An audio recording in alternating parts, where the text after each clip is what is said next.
अस्सलाम वालेकुम नाज़रीन, महमूद हामिद प्रोग्राम हर क़तरा है एक मोती के साथ हाज़िर खिदमत है। नाज़रीन, आज के प्रोग्राम में जिस मोती को हमने अपने प्रोग्राम में दावत दी है वो हैं हाफिज़ुल हक़ हसनज़ई साहब। हाफिज़ुल हक़ हसनज़ई साहब कराची ट्रांसपोर्ट ट्रेडर्स इत्तेहाद के रहनुमा हैं और कराची बैनुस्सूबाई बस ऑनर्स एसोसिएशन के सरपरस्त हैं और कराची रक्षा taxi yellow cab owners association के सदर हैं। आज हमने जिस मौजू पर इनको दावत दी है वो ये है कि इस मुल्क के अंदर जो मईशत को दुश्वारियाँ दरपेश हैं या जो मसाइल मईशत को दरपेश हैं उसके अंदर ट्रांसपोर्टर्स का क्या रोल है। मैं हाफिज़ुल हक़ हसनज़ई साहब से पहला ये सवाल करूँगा कि इस वक्त जो सूरत हाल चल रही है कि मुल्क के अंदर एक बेचैनी की कैफियत है, इस सूरत हाल के अंदर इस मुल्क के ट्रांसपोर्टर्स क्या महसूस करते हैं और क्या मसाइल उनको दरपेश हैं? असल में हर हुकूमत चाहती है कि उसके आवाम को आराम हो ताकि आइंदा वो उससे वोट लें, उसकी नेकनामी हो। और हमारी बदकिस्मती है कि इस वक्त जो पाकिस्तान पीपल पार्टी की हुकूमत है वो इस तरफ से गाफिल है।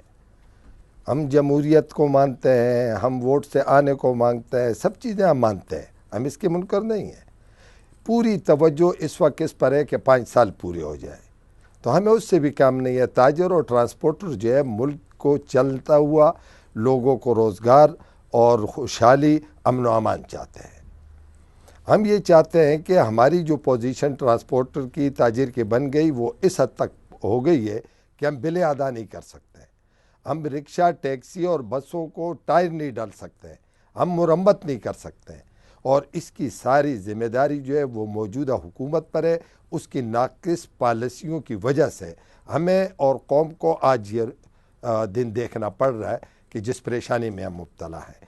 कोई वज़ीर उस महकमे उस तबके के लोगों से मशवरा नहीं करता है, हालांकि हम उनके ना मुशीर बनना चाहते हैं ना हम उनसे कोई पैसे लेते हैं, लेकिन जिस शोबे से मैं ताजिर मुंसलिक हैं तो कम अज़ कम अगर पॉलिसी बनाते वक्त वो हमसे मशवरा करे तो हुकूमत के लिए वो मुस्बत इक़दाम होगा और फ़ायदा होगा। लेकिन वो अपनी मर्ज़ी, अपनी सहूलत और अपने तरीक़ाकार के मुताबिक चलाते हैं और उनका ये काम है नहीं। अब एक आदमी ताजिर नहीं है और वो तजारत की बात करे, एक आदमी ट्रांसपोर्टर नहीं है और उसको वज़ीर और मुशीर आपने ट्रांसपोर्ट का बना दिया, तो वो किस इस निज़ाम को चलाएगा। कम अज़ कम हर हुकूमत में ये होता चला आया है कि उन लोगों की इन्वॉल्वमेंट होती, तो जब उनकी इन्वॉल्वमेंट होती तो वो राय देते, कुछ पर अमल करते, कुछ ये हुकूमत और वज़ीर अपने राय के मुताबिक चलते। लेकिन या तो सरासर जो है मामला ही कुछ बदला हुआ है, ना हमारी किसी बात पर तवज्जो दी जाती है। वज़ीर ट्रांसपोर्ट से लेकर वज़ीर आला तक 4 साल की मुद्दत हो रही है, 1-2 मुलाकातें वज़ीर ट्रांसपोर्ट से हुई, वो भी बेसूद। वज़ीर आला को कई बार खतूत लिख चुके हैं, हमें उनसे शर्फ मुलाकात ज़ियारत का सवाब नहीं हासिल करना है, हमें उनके सामने अपने अवाम के और ट्रांसपोर्ट और ताजिरों के मसाइल पेश करने हैं। और हम ये चाहते हैं कि मुल्क में अमन अमान हो। अमन अमान तो तब होगा कि जब हमारी बात को कोई सुने और हमारे बात पर अमल हो। और हम ये नहीं कहते कि इसमें हमारी कोई ज़ाती अगराज तो है नहीं। अगर मुल्क अच्छा चलेगा, ट्रांसपोर्ट का निज़ाम अच्छा चलेगा, ताजिर खुश होंगे तो टैक्सें भी वक्त पे मिलेंगी, मामलात पे सही चलेंगे। ताजिर परेशान है बिजली के लोड शेडिंग से, आए दिन के डाकुओं से, डकैतियों से। ट्रांसपोर्टर भी इससे परेशान है, जब मार्केटें बंद होगी सवारियाँ कहाँ जाएंगी, कौन जाएगा मार्केटों में। बसों में, वैगनों में धड़ाधड़ चोरियाँ शोरी हैं, रिक्शों में, टैक्सियों में डकैतियाँ शुरू हैं। आप बैंक नहीं जा सकते हैं, आप जो है वो अपने पैसे नहीं निकाल सकते हैं। क्या आखिर में ये हालात है। इस तरफ हुकूमत को तवज्जो देना चाहिए। इलेक्शन का, वोट लेने का, और ये तो आखिर की बात है। और वोट पर आदमी इसलिए आता है कि मैं अच्छा कारकर्दगी करूं ताकि मेरी जमात की और मेरी नेकनामी हो। या तो इस चीज़ का फुकदान है और ट्रांसपोर्टर और ताजिर जो है वो रोज़ाना एक नई परेशानियों में मुब्तला हो रहे हैं। हाफिज़ साहब, ये तो बात आप वजह कह रहे हैं, लेकिन मैं इस हवाले से बात करूँगा कि आपने गुज़श्ता दौर के अंदर GST की मूवमेंट में भी उमर सिलिया के साथ जद्दोजहद की और आप जो कराची में रक्षा ख़ास तौर पे जो एसोसिएशंस है उसको बहुत फ़ाल तरीके से चलाया। इसमें ख़ास तौर पे जो साइलेंसर का मसला हुआ था उस हवाले से भी आपकी जद्दोजहद रही, और अब जो 2 स्ट्रोक से 4 स्ट्रोक रक्षा को करने की बात हुई और उसके ऊपर पाबंदियां लगी, उसको भी आप झेल रहे हैं। आप ये बताइए कि वो जो दौर था जिस वक्त आपने जीएसटी के लिए एक मूवमेंट करी उमर सीलिया के साथ, उस दौर में और इस दौर में क्या फ़र्क महसूस करते हैं? उस दौर में और इस दौर में इतना फ़र्क है जितना ज़मीन और आसमान में होता है और जितना हिंदू और मुसलमान में होता है। मतलब तो वो बेहतर था या ये दौर बेहतर? मैं बता रहा हूँ आपको, वो एक ऐसा दौर था कि हम एहतजाज करते, हम शोर करते तो हकाम हमें बुलाते, हम उनके सामने अपना मौक़िफ़ रखते। आपको मालूम है कि वो जीएसटी के मसले पर हमें बुलाया गया, हमारी बात सुनी गई उमर सीलिया की क़यादत में, अल्लाह पाक उनकी मग़फ़िरत फरमाए, दर्जात बुलंद फरमाए। तो उस टाइम में हमने काम किया वो, लेकिन सुनते थे लोग। हालांकि वो ज़ियाउल हक़ के दौर में भी काफ़ी उस पर काम हुआ। कहते हैं आमिर, अब लोगों को आमिर से, डिक्टेटर से, जमहूरियत से सरोकार नहीं है। गरीब आदमी, ताजर आदमी, ट्रांसपोर्टर आदमी तो ये देखते हैं कि आया ये हुकूमत हमारे मसाइल हल करते हैं कि नहीं। अब लोगों ने एक नारा बना लिया कि जी वो लंगड़ी लूली जमहूरियत जो है वो आमिरियत से बेहतर है। ये एक साहिब इक़्तिदार लोगों का नारा है, ये आवाम का नारा नहीं है। आवाम का नारा तो ये है कि भाई हमें अमन व अमान हो, इज़्ज़त महफूज हो। इस दौर में तो भाई न किसी का घर महफूज, न किसी की इज़्ज़त महफूज, न जान महफूज। अक्सर हमारे रिक्शा टैक्सी वालों के भी ऐसे लोगों से झगड़े और फसाद होते हैं कि जो सवारियों को लूटते हैं। तो ये एक परेशान कुन सूरत हाल है। और वो वक्त तो बहुत अच्छा था, और जब वो आमाल कौम के ख़राब होते हैं तो अल्लाह पाक उन पर वैसे ही हाकिम लाते हैं, फरमाते हैं आमालुकुम अम्मालुकुम। तो हमें भी कौम को भी इस्तिग़फ़ार करना चाहिए, इसलिए कि हमारे गुनाहों की वजह से ऐसे हाकिम हम पर आते हैं कि जो हमारे बड़ों की इज़्ज़त नहीं करते हैं, छोटों पे शफ़क़त नहीं करते हैं, और हमारे लिए उनके दिल में मोहब्बत नहीं। हम भी इस्तिग़फ़ार करें और हाकिम भी इस्तिग़फ़ार करें, इसलिए कि अगर उनकी ज़िम्मेदारी है। हज़रत उमर फरमाते हैं फ़ुरात के किनारे कुत्ता मर जाए तो उमर जवाबदार है। तो ये पाकिस्तान में लोग भूखे मरेंगे, ख़ुदकशियाँ ख़ुदसूजियाँ कर रहे हैं, तो क्या ये हुक्मरान हमारे ज़िम्मेदार नहीं होंगे? ये भी ज़िम्मेदार होंगे। आखिर हम सब मुसलमान हैं, कलमा पढ़ने वाले हैं, अल्लाह ने हमें एक अच्छा मुल्क दिया, हम इसको बुरी तरीके से चलाते हैं, अच्छे तरीके से क्यों न चलाएं? अमन व अमान, मोहब्बत और प्यार से क्यों न चलाएं? इसमें तासुब, फ़िरकावारियत, झगड़े और फसाद करने की क्या ज़रूरत है? अगर इस तरह मुल्क चल सकता है तो ये प्यार मोहब्बत से भी चल सकता है। और अगर प्यार मोहब्बत और अल्लाह के हुक्मों को और नबी सल्लल्लाहु अलैहि वसल्लम के तरीक़ों को सामने रख के चलाएँगे तो अमन व अमान होगा। फिर उसमें इश्तिहार लगाने की ज़रूरत नहीं है, पॉम्पलेट निकालने की ज़रूरत नहीं, वो तो खुद एक अमल है जिससे ज़ाहिर होता है। हाफिज़ साहब, ये बात तो आपकी सही है। आप ये बताइए कि इस वक्त जो डीज़ल की कीमत है वो है 100 रुपये लीटर, और पेट्रोल जो है वो 88 रुपये लीटर है, और मट्टी का तेल 110 रुपये लीटर है, और सीएनजी इस वक्त 115 रुपये लीटर है, और अभी इन्होंने सीएनजी नहीं माफ़ कीजिए एलपीजी की कीमत 115 रुपये किलो है। अब आप ये बताइए कि ये जो मट्टी के तेल की कीमत इतनी बढ़ा दी गई है और एलपीजी की कीमत इतनी बढ़ा दी गई है, जो कि पहले उनकी कीमतें कम हुआ करती थी, पेट्रोल की कीमत सबसे ज़्यादा हुआ, इसके ऊपर क्या असरात, इसकी वजह से क्या असरात मुरतब हुए हैं आपकी ट्रांसपोर्ट इंडस्ट्री के ऊपर? महमूद साहब, मेरी गुजारिश है कि हुकूमत ये समझती है कि ये ट्रांसपोर्टर पर हम पैसे बढ़ा रहे हैं, डीज़ल, पेट्रोल, सीएनजी, एलपीजी की। आवाम ये समझती है कि शायद ये ट्रांसपोर्टर पर है, हमें इससे क्या। हालांकि ऐसी बात नहीं है। जब पेट्रोलियम मस्तूआत महंगी होती है तो दुनिया की तमाम चीज़ें महंगी हो जाती हैं। किराया हुकूमत नहीं देते हैं तो लोग बोली से चलते हैं, इसलिए कि अगर किराए का मसला आता है तो आवाम शोर करते हैं। तो अगर आवाम ये डीजल पेट्रोल के बढ़ने पर भी शोर करे कि भाई ये ट्रांसपोर्टर का मसला नहीं है, ये हमारा मसला है, इससे हम मुतासर होता है, फिर हुकूमत को ये जुर्रत ना होती कि वो महीने में 1 दफ़ा 2 दफ़ा महंगा करता है। दूसरा मसला ये कि यहाँ पर अगर किल्लत है डीज़ल की, पेट्रोल की, सीएनजी की, एलपीजी की, तो महंगा मिलता है, ये सस्ता नहीं मिल सकता है। और जो चीज़ें हमारे यहाँ की पैदावार है जैसे एलपीजी हो गया, सीएनजी हो गई, ये मुझे समझ में नहीं आता कि क्यों महंगा। हमारे पड़ोस में भारत है, उसने अब जो है वो डीज़ल पेट्रोल सस्ता किया। आखिर क्या वजह है कि भाई हमारे यहाँ महंगा हो रहा है और वो जो है सस्ता कर रहे हैं। अब नेटो अफवाज के लिए जाता था तो उनको सस्ता मिलता था और अपने कौम वाले को महंगा। ये मेरे समझ में नहीं आती कि ये कौन सी पॉलिसियाँ हुक्मरान बना रहे हैं। हाफिज साहब, इसका तो मतलब ये है कि जो कीमतें बढ़ रही हैं और उसके ऊपर अवाम एहतजाज नहीं कर रहे, तो इसके ज़िम्मेदार अवाम हैं। अवाम को उठना चाहिए और अवाम को लेके चलने वाली सियासी जमातें हैं जिनको उसके ऊपर रद्द-ए-अमल ज़ाहिर करना चाहिए। इसलिए कि अगर आप पेट्रोल और डीज़ल की कीमतें बढ़ने के ऊपर किराए बढ़ा रहे हैं तो ये अवाम के ऊपर जुल्म कर रहे हैं, और इस जुल्म के ज़िम्मेदार सियासी जमातें, तो आप क्या कहेंगे, सियासी जमातें इसकी ज़िम्मेदार हैं? मैं इसके साथ बराबर सियासी जमातों को और हुकूमत को ज़िम्मेदार करार देता हूँ। सियासी जमातों के एजेंडे में ये होना चाहिए कि डीजल पेट्रोल महंगा ना हो, इसीलिए कि इससे आवाम पर असर पड़ेगा, और आवाम को चाहिए कि जब डीजल पेट्रोल महंगा हो वो ट्रांसपोर्टरों का साथ दें, क्योंकि ये हमारा मुश्तरका मसला है। ताजरों का और हमारा इत्तेहाद है। क्यों? अगर तिजारत नहीं होगी तो हमारी ट्रांसपोर्ट नहीं चलेगी, और अगर ट्रांसपोर्ट नहीं चलेगी तो दुकानों पे मार्केटों में कौन जाएंगे। ये चीज़ें हमारी एक दूसरे से मुंसलिक है और हम सबकी ज़रूरियात है। इसमें हर आदमी को अपना किरदार अदा करना है। अब जो सियासी पार्टियां इलेक्शन आने वाले हैं उनके प्रोग्राम में ये है कि भाई हम डीजल पेट्रोल सस्ता करेंगे, वो तो हमें दूध की नहरें चलाएंगे और शहद की नहरें चलाएंगे और तकदीर बदल देंगे। तकदीर इन बातों से तो नहीं बदलता है भाई। तकदीर बदलने के लिए आपको सिस्टम तब्दील करना होगा। सिस्टम के मुतालिक तो कोई नहीं कहता है।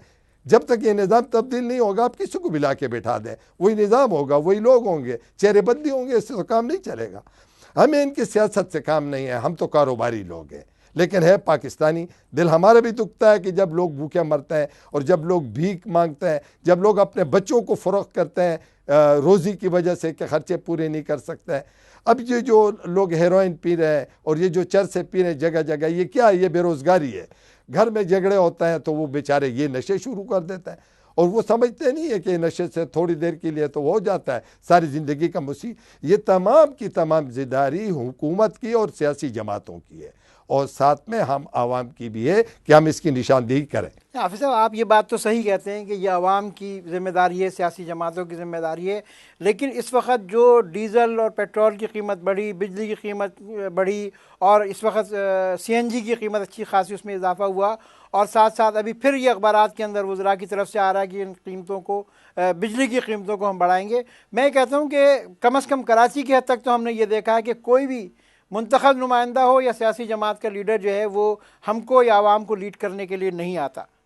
तो मतलब ये कि ऐसी सूरत के अंदर हम क्या किरदार अदा कर सकते हैं, और मतलब ये कि किस तरह इसको इस्लाह की कोई सूरत निकल सकती है। पीर साहब हमारे फरमाते हैं कि वोट फरिश्ते देते हैं, तो वोट अगर हम डालें ना तो फिर लोग तो हमारे पास आए, हमारी बात भी सुने। जब फरिश्ते वोट डालेंगे तो आवाम की क्या ज़रूरत है।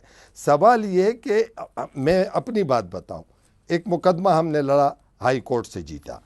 एक गैर कानूनी सलेंसर जिसका मोटर व्हीकल आर्डिनेंस में कोई वजूद नहीं है, इन्होंने उस पर नंबर लगाया, फिटनेस में लिखा, तमाम गैर कानूनी तरीके अख्तियार करके वो हम पे मुसल्लत कर दिया। 20,500 सलेंसर बिके। हमने उसको हाई कोर्ट में चैलेंज किया कि भाई ये गलत है, और वो केस अल्हम्दुलिल्लाह हम जीत गए। मौजूदा हुकूमत जब आई तो उन्होंने दोबारा उसको नाफिज करने की कोशिश की, तो हमने गवर्नर से और मुतल्लिका इदारों से रब्ता किया कि भाई जब हम ये केस लड़ रहे थे 4 साल पहले तो हमारी दाढ़ी में कुछ काले बाल थे, अब तो दाढ़ी पूरी सफ़ेद हो गई। वो जीता हुआ केस दोबारा आप असम्बली से कहा हम कानून पास करेंगे और कानून के ज़रिए हम इसको तब्दील करेंगे। तो यह मुश्किल काम है कि आप एक चीज़ हाई कोर्ट से, सुप्रीम कोर्ट से या किसी भी कोर्ट से, अदालत से जीत जाए और वो आपके लिए उसको कानून में तरमीम कर दे और वो दोबारा आप पे ज़ाती अगराज के लिए करें, हालांकि उसका फ़ायदा कोई नहीं। इस पर मैंने लिखा भी इनको और कहा भी इनको कि भाई हमने कुरान शुरू किया था अलिफ लाम मीम से, हम तो पहुँच गए वन्नास पे, और आप वापस अलिफ लाम मीम में सूरह बकरा मिला के हमें फंसा रहे हो। भाई सलेंसर की बात ख़त्म हो गई, अब तो हम 2 स्ट्रोक 4 स्ट्रोक इंजन पे बात कर रहे हैं, आप उस पर हमारे साथ बात करो। लेकिन कोई सुनने के लिए तैयार नहीं है। गवर्नर हसन ने मुदाखलत की और उनके मुदाखलत की वजह से 3 साल का टाइम मिला और उसमें हमने लेकिन मैं सवाल ये कहता हूँ कि लोग ये कहते हैं और एक तासुर आम है कि एक ट्रांसपोर्ट जो है, ट्रांसपोर्टर जो है वो ट्रांसपोर्टर नहीं है बल्कि ये ट्रांसपोर्ट माफिया है। इसके बारे में आप क्या कहेंगे? ट्रांसपोर्टर को माफिया कहना ऐसा है कि कोई नमाजी आदमी को कहे कि ये नमाजी माफिया है।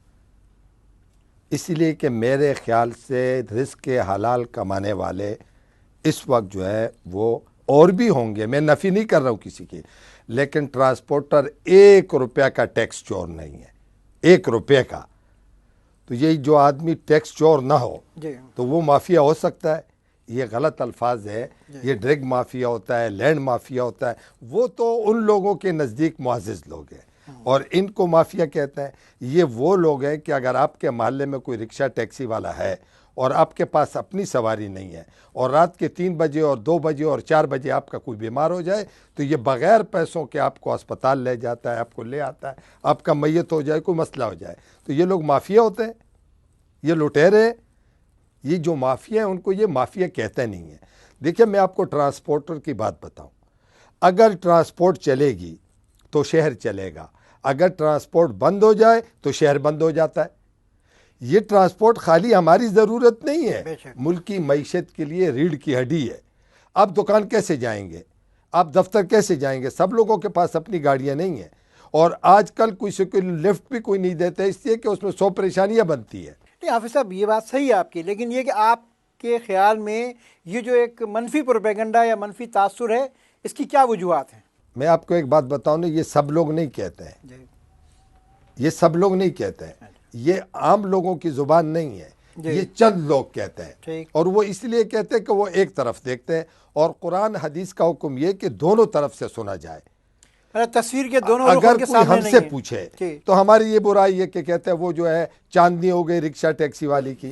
तो आप हमारी चांदनी और शबे बरातों को और ईद की रात को देखते हो और इसको नहीं देखते हो कि ये जो हड़तालें हंगामे होती है, अगर रिक्शा टैक्सी और बसें वैगने बंद हो जाए, आप ईमानदारी से बताएं, कोई आदमी अपने घर पहुंच सकेगा? कोई खातून अपने घर पहुंच सकेगी? और मैं आपसे ये पूछता हूँ कि जब हमारी गाड़ियाँ जलती हैं, हम तो मोहल्लों में होते हैं अंदर, इसलिए कि ये बच्चे हमारे अपने, हम इनको अपने जो है वो औलाद और माँ और बहनें समझते हैं, तो फिर हम माफिया हो गए। और एक दिन के उससे हमारा भूख नहीं खत्म होता है कि वो कोई हमें किराया दे दे और हंगामों के ले जाए। और हमने बारहा इनसे कहा कि जहाँ हंगामे हो तो आप ये परवाह न करें जान की, इसलिए अगर आप मरते हैं आप शहीद होता है। और इस कौम के लिए आपकी तो यही खिदमत है कि वो औरत, एक खातून, नौजवान और हंगामे वहाँ रिक्शा टैक्सी न जाए, ये औरत किसके पास रहेगी रात को? ये क्या करेगी? इस शहर में गुंडे बदमाश कम है, तो हमारी ये कुर्बानी भी तो देखी जाए ना, इतनी छोटी सी बात पर हम माफिया हो जाए। आपके ख्याल में ये एक मनफी प्रोपेगेंडा है और तस्वीर का एक रुख देखकर कहा जाता है। मैं एक बात ये पूछना चाहूँगा आपसे कि आपने अभी बड़ी जद्दोजहद की, ख़ास तौर पे ये रक्षों के मुतालिक, और जिसमें जो पहले साइलेंसर का मसला दरपेश हुआ और अब जो आपको मसला दरपेश था वो ये कि 2 स्ट्रोक रक्षे को 4 स्ट्रोक करने के लिए अहकामात आ गए और हाई कोर्ट का हुक्म आ गया, उस पर आपने बड़ी जद्दोजहद की। आप ये बताइए कि इस पूरी जो आपकी जद्दोजहद है, इसमें कितने लोग मुतासिर हो रहे थे जिनके लिए आप ये कोशिशें कर रहे थे? मैंने बारहा हक्का में बाला को ये कहा, लिखा उनको कि इससे 30-35 लाख लोग बेरोज़गार होंगे और ये कलम के जुम्बश से के बन, ये मुश्किल काम है, इसको आप इंशाअल्लाह ताला बंद भी नहीं कर सकते हो। खाली इतनी बात तो हो जाएगी कि बेचैनी पैदा हो जाएगी और बेचैनी में मुतालिका महकमे का फ़ायदा होगा, आवाम का नुकसान होगा। मैंने उस टाइम भी इनको ये बताया था कि ये 2 स्ट्रोक रिक्शे अगर धुआं देते हैं उसको हम काबू करेंगे, शोर करता है तो उसको हम कम करेंगे, लेकिन ये पायदार गाड़ियाँ 40 साल से चल रही हैं और ये जो 4 स्ट्रोक चाइना की गाड़ियाँ आ रही हैं, इनकी मुद्दत 2-3 साल से ज़्यादा नहीं है। तो लोगों के पैसे भी डूबेंगे और लोगों को वो मनफात भी नहीं होगा और शहरियों को वो पुरसुकून माहौल भी नहीं मिलेगा पायदार सवारी का। अब आपने अक्सर देखा होगा रोडों पे भी ये खड़ी है और 30-35 लाख लोग जब बेरोज़गार होंगे तो इससे जो शहर में, मुल्क में बदअमनी पैदा होगी उसका कोई इंतहा नहीं रहेगा। लोग अब मोबाइलें छीन रहे हैं, अब डाके डाल रहे हैं, ये 35-40 लाख लोगों के घर में जब फाके होंगे तो फिर क्या सूरत हाल होगी? ज़ाहिर है लोग रोडों पे आएंगे। इस हुकूमत को अपनी दुश्मनों की और ज़रूरत नहीं है सियासी पार्टियों की, यही इनके लिए काफ़ी है जो इनकी नाकिस पॉलिसी हैं, यही इनको ले डूबेंगी। हम तो यही कहते हैं भाई तुम अपनी हुकूमत करो, हमें हलाल रोज़गार कमाने दो ताकि मुल्क के मईशत का पहिया चलता रहे। तो पहिया तो जब चलेगा कि जब ट्रांसपोर्ट चलेगी, और आप एक दिन CNG बंद कर देते हैं तो आप देखते हैं कि बसों के छतों पर और सुजुकी में लोग जाते हैं। तो किसी ने कहा है कि ये जो है माफिया है? अब सुजुकी में भर भर के जाते हो, पैसे नहीं लेते, आप उसमें तो बैठना पसंद करते हैं मर्द औरत सब। और अगर साहब मैं ये बात कर रहा था कि ये जो आपने मतलब 2 स्ट्रोक से 4 स्ट्रोक की जो जद्दोजहद की, उसमें मतलब ये भी अखबारात में आया और आपकी तरफ से कि कोई इस पर तहकीक करने को तैयार नहीं था, आप लोगों ने खुद रिसर्च करी और ख़ुद एक रक्षा बनाया और ख़ुद इंजन बनाया। उसके बाद क्या हुआ? गवर्नर सिंध को हमने कहा कि हम 1 महीने में आपको 2 स्ट्रोक रिक्शा 4 स्ट्रोक में तब्दील कर देते हैं, और कंपनियों ने कहा था कि ये नामुमकिन है कि 2 स्ट्रोक रिक्शा 4 स्ट्रोक में तब्दील हो। हमने अपने तौर पर एक 4 स्ट्रोक का इंजन मंगाया, वो 2 स्ट्रोक में लगाया, उसके सारे दस्तावेजात मेरे पास हैं। उसको हमने कहा कि आप जो है वो रिक्शा तो हमने बना लिया था, हमने गवर्नर साहब से कहा और मुतालिका महकमे से कहा कि आप ऐसा करें कि ये कंपनी वालों को बुलाएं। ये आपने अपने यहाँ पाकिस्तान जी अपने हाथ से, अपने वर्करों से। माशाल्लाह। मुझसे किसी टीवी वाले ने पूछा कि आपकी फैक्ट्री है, मैंने कहा नहीं, 4 चीज़ों से वो रिक्शा हमने बनाया। बोला क्या चीज़ है? मैंने कहा एक प्लास, एक पेचकस, एक हथौड़ा और एक हमारे वर्करों के हाथ। इस 4 चीज़ों से हमने वो इंजन तब्दील किया। हमने हक्काम से कहा, हुकूमत सिंध से, कि आप ये कंपनी वालों को बुलाएं और उनको कहें ये 1 लाख रिक्शे हैं, ये 30-35 लाख लोग हैं, कोई थोड़े लोग नहीं हैं। मैं अगर चाहता हूँ कि अमन अमान हो, या ऐसे ऑफिसर इस मुल्क में हैं कि जो ख्वाहिश है उनकी कि अमन अमान हो, तो सबकी तो नहीं है, हर आदमी को अपने अपने अगराज हैं, हमें इसमें कोई अगराज नहीं है। इसको आप तब्दील कराएं। सारी कंपनियों ने, किसी ने कहा 1 साल, किसी ने कहा 2 साल, किसी ने कहा 3 साल। मैंने कहा जब ये बुझेगी तो वो गालिब वाली बात है, कौन जीता है तेरे जुल्फ के सर होने तक, हम तो खाक हो जाएंगे तुझको खबर होने तक। 3 साल के बाद तो रिक्शे का टाइम ही ख़त्म हो जाएगा। तो मैंने आज खुद रिक्शा बनाया, फिर मैंने सिंध गवर्नमेंट को दिखाया और इन्होंने मेरे रिक्शे को पास भी किया और सराहा भी। और वो जो नामुमकिन बात थी वो अल्लाह के फजल करम से मुमकिन हो गई। फिर उन्होंने मुझे एक सर्टिफिकेट भी दिया कि आपने बहुत अच्छा काम किया, ये काम हुकूमत के करने का था। मैं तो कहता हूँ 100 साल में भी हुकूमत ये नहीं कर सकती थी और करना नहीं चाहती थी।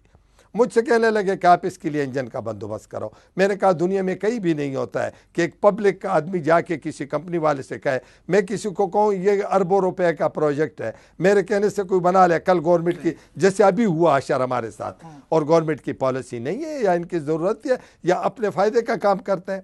हाफिज़ साहब, इसमें कोई रकम रखी थी हुकूमत ने और उसके लिए कहा था कि वो इसमें आपको फराहम की जाएगी? हमने सदर साहब और वज़ीर आज़म साहब तक अपने दरखास्तें भेजी थी, इस पर कार्रवाई हुई थी और इस पर हमारा महकमा ट्रांसपोर्ट से इत्तेफाक हो गया था कि 500 इंजन गवर्नमेंट फराहम करेगी, अपनी जिम्मेदारी पर करेगी। मैंने उनसे कहा कि एसोसिएशन का इसमें कोई इन्वॉल्वमेंट नहीं होगा, इसलिए कि करप्शन का नाम नहीं है या हो रहा है, और हम चाहते हैं कि ये काम बगैर करप्शन के हो और हम इसमें कोई रोल अदा नहीं करेंगे, न हुकूमत का इसमें होगा। रिक्शे वाला रिक्शे को इंजन पसंद करेगा, वो अपनी मर्जी से लगवाएगा। पैसे रिक्शे वाला अपने हिस्से का जो है वो गवर्नमेंट को देगा और 30,000 रुपये जो गवर्नमेंट ने तय किए वो गवर्नमेंट अपने पल्ले से देगी। 30,000 रुपये गवर्नमेंट दे रही थी, देगी, तय हुआ। अच्छा, तो 500 इंजनों के लिए तकरीबन 1.5 करोड़ रुपया इन्होंने मुख्तस किया और वो फिर सैलाब आया, वो पैसा सैलाब में चला गया और हम खुद सैलाब के नज़र हो गए। वो वजीर साहब हमें 1-1 साल का टाइम दे रहे और 3 साल के हम फीस दे रहे। नतीजा ये वो जो पैसे इस 2 स्ट्रोक रक्षा को 4 स्ट्रोक करने के लिए बजट में रखे थे आपकी साल की जद्दोजहद के नतीजे में, वो इस वक्त सैलाब फंड में चले गए। हमसे ये कहा गया कि सैलाब आ गया, तो हमने कहा कोई बात नहीं है। वो पंजाबी में कहते हैं न चोर नसते हैं न रातियाँ मुकती हैं, न चोर भागने न रातें ख़त्म हो रही हैं, आप और हम इधर हैं, आप हमें मज़ीद मोहलत दें, हम अपनी गाड़ियाँ चलाएंगे। जब हुकूमत की हालत अच्छी हो जाएगी, हुकूमत भी हमारी है, हम भी समझते हैं कि पैसे नहीं है, आप हमें सुकून से चलने दो। जब पैसे आ जाएंगे, हमारा आपका तयशुदा मुआहदा है, तो आपके पास पैसे आ जाएंगे तो आप पैसे इंजन ले लोगे, हम गाड़ियों में लगवा लेंगे। अब ये रूट परमिट का क्या मसला है? ये रूट परमिट का ये मसला है कि 3 साल डॉक्टर इशरत खान ने दिया था, उसके बाद जब पाकिस्तान पीपल्स पार्टी की गवर्नमेंट आई तो हमने इनसे कहा कि आप टाइम बढ़ाओ, इसलिए कि आपका प्रोग्राम है रोटी कपड़ा मकान का। तो ये रोटी कपड़ा मकान में दाखिल है कि ये 35 लाख लोग ख़ानदान ये फाका कशी में मुब्तला न हो, आप हमें टाइम दें और हमने अपना काम मुकम्मल कर लिया। हमारी तरफ से कोई कोताही नहीं है। ये कल इंजन मुहैया करें, हम तैयार है लगाने के लिए।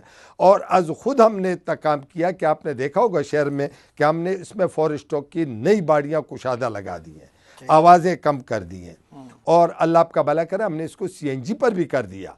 ठीक। और वो जो रिक्शा मैंने मॉडल बनाया था उसको मैंने पेट्रोल और CNG दोनों पे बना के पेश किया था। यानी आज से 4 साल पहले का मेरा तजर्बा। अब तो आम लोग कर रहे हैं, उस वक्त मुश्किल था, लेकिन वो भी हमने अल्हम्दुलिल्लाह कर लिया। अब ये 3 साल के हमसे फ़ीस लेते हैं और 1 साल की रिन्यूअल करते हैं।